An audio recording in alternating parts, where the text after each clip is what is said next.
Hi, welcome to Keep It Simple with Grandma. Today we have some special guests. We have our granddaughter Mariah, you've met her before, and our daughter Jen, and you've met her before. Today we will be pressure canning chicken.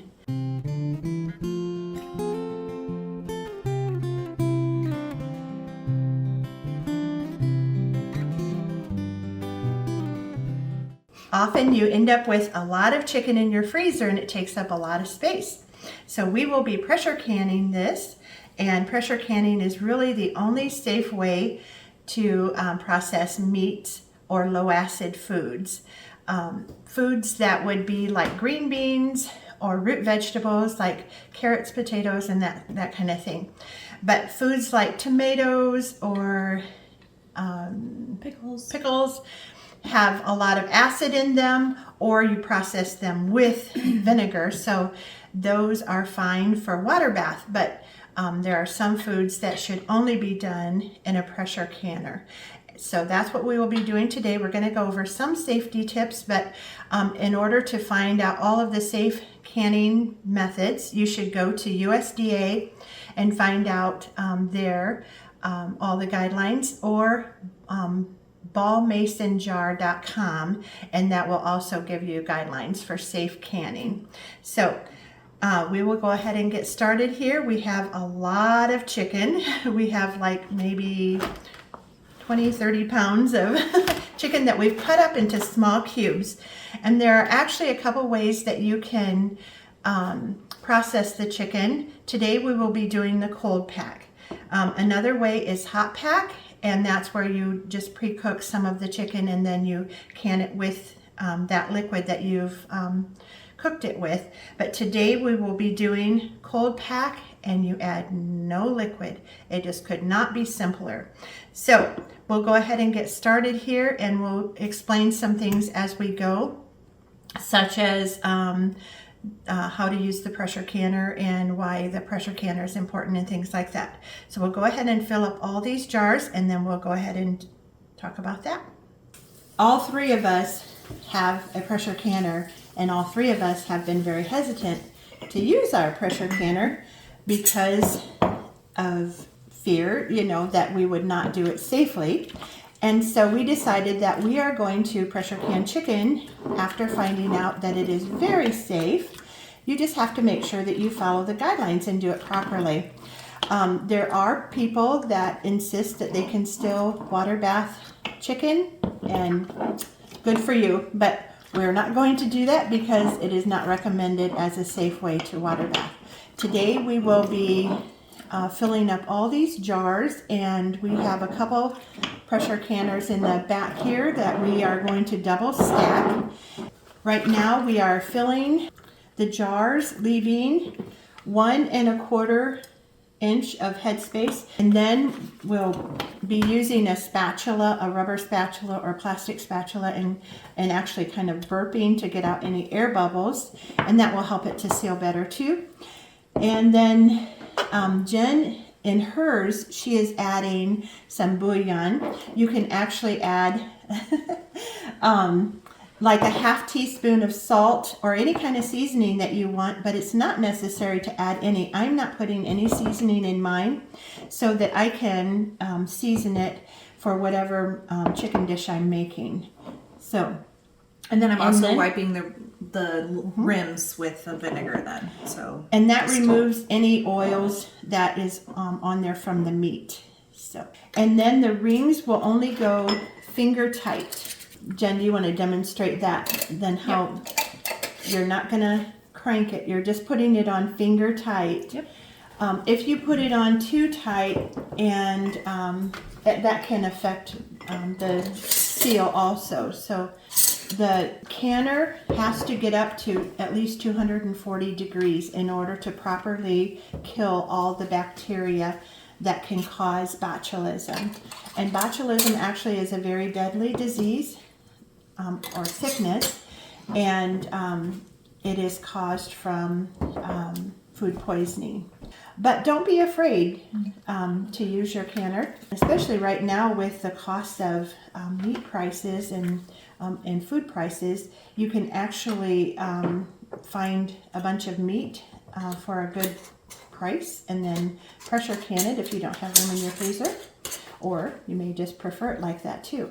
Okay, we will be using 2 different canners here. This is a newer version with a gauge and a different kind of weight on it. So we already have 1 layer of 8 in here. Remember, we started with 2 to 3 inches of water, and that is room temperature water.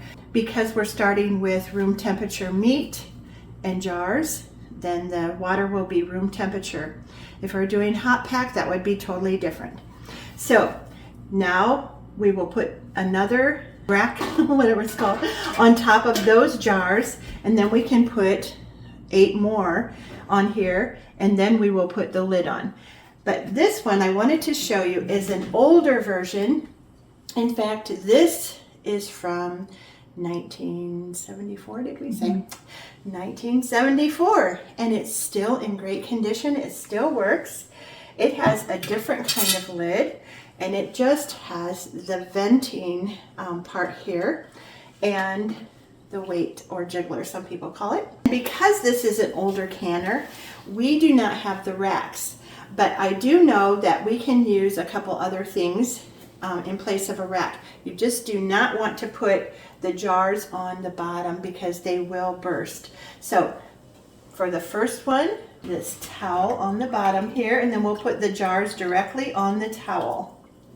And I actually have done this before with the towel, so I know for sure that works. We'll put a layer of jars, and then we are using my stock pot lid for the other rack, and then we'll just put that on and put the rest of the jars on top of that.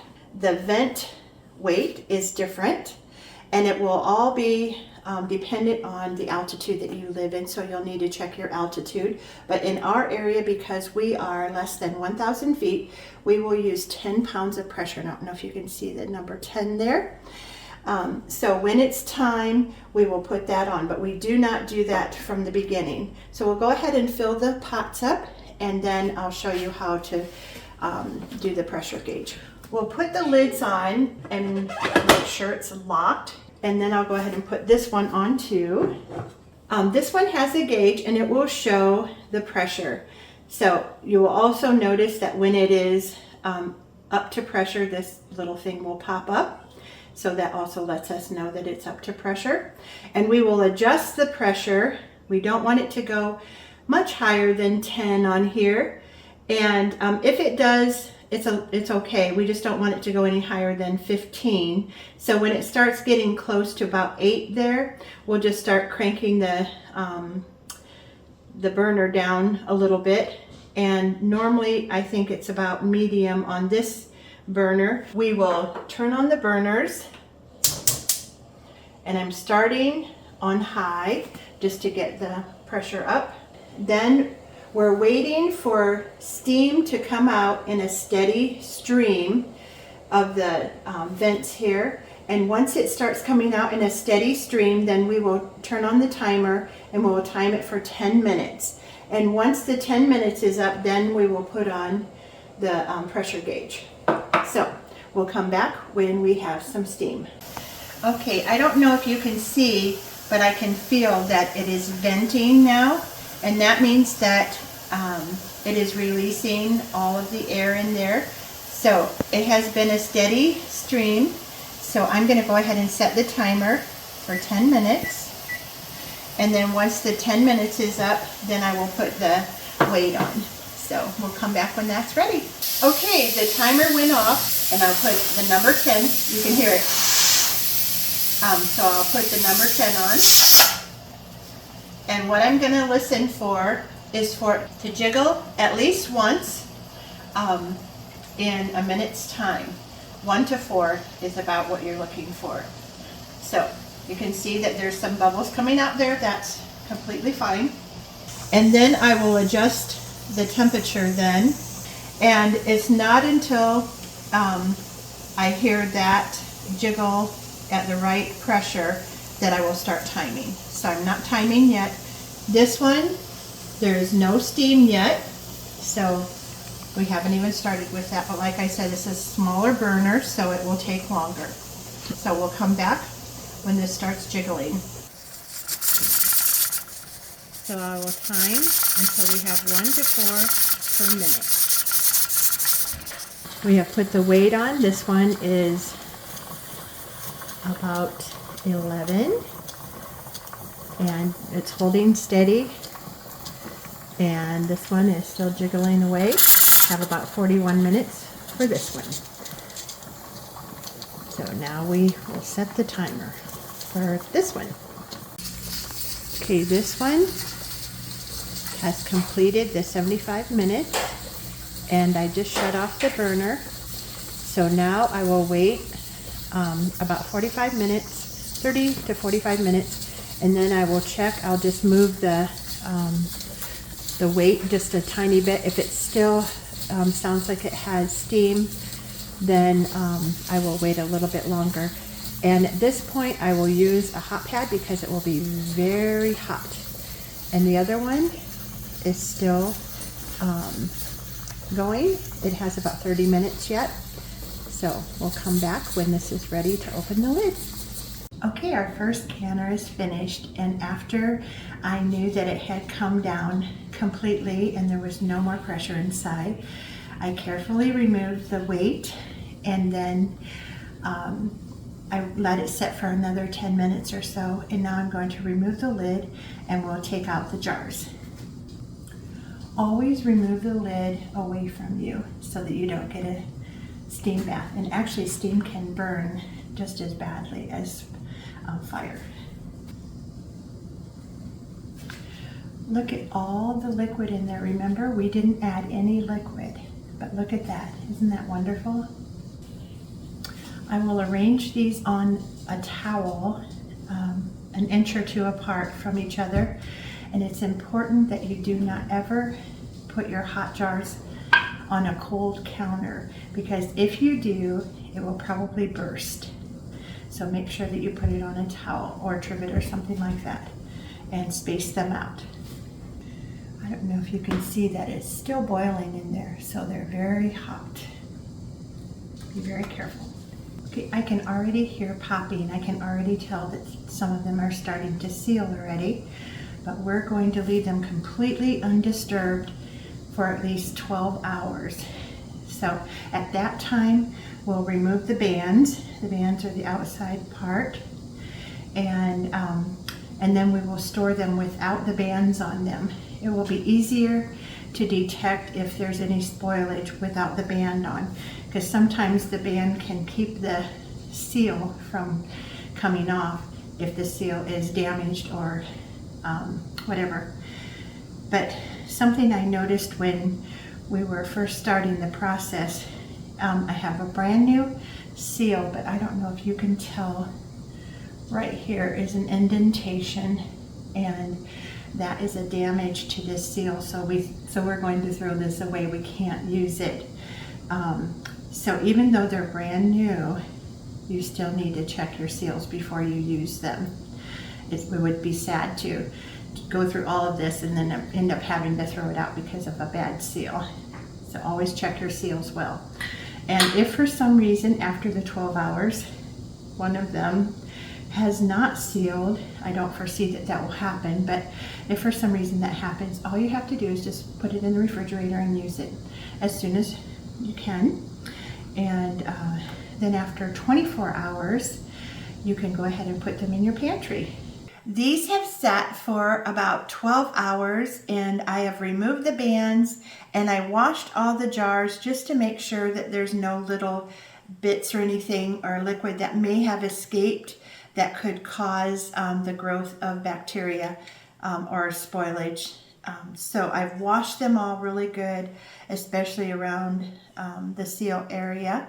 In a few hours, I'll go ahead and put them in the pantry. And one thing to always look for when you are getting ready to use your canned foods is to take a look at it. First of all, you should be able to lift it by the seal. And if there's any bulging, that's definitely a sign that it should be thrown out and not even tried.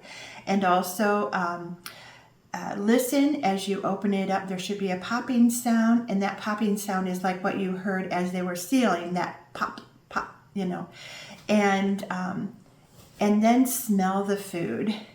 If it smells bad at all, just pitch it. It's not worth trying to mess with it. Not all botulism or food poisoning has an odor. And so because of that, it's a good idea to go ahead and cook it for about 10 minutes before eating it. The thing is, when you process all this food as a blessing to your family, you don't want to end up hurting someone in your family by serving food that has not been processed well. And there really is no danger in eating processed food so long as it's done safely. In fact, there are very few cases of botulism in the US, and most of those were from giving honey to babies.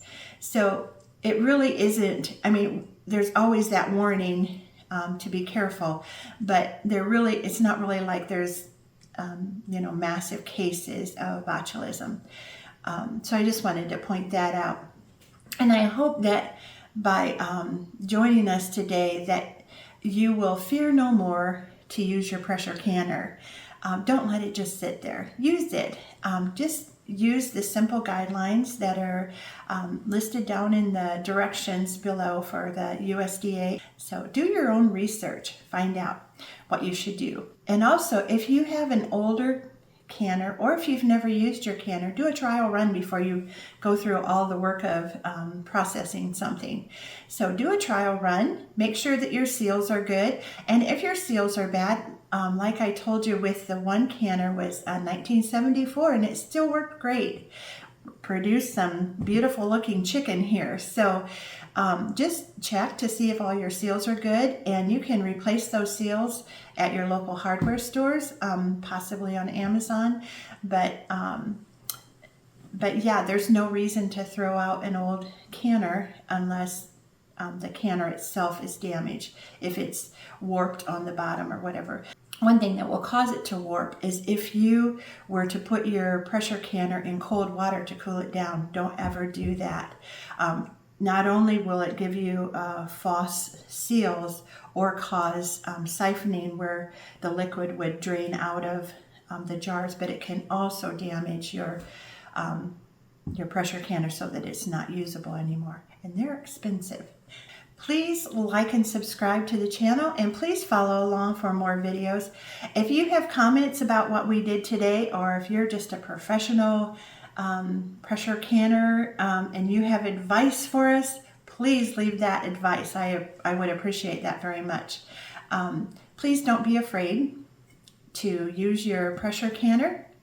I think that you'll be surprised what a blessing it will be to you. So come back again. See you soon. Using up some of that, our blah, blah, blah, blah. Botulism actually is a deadly disease. We are filling them.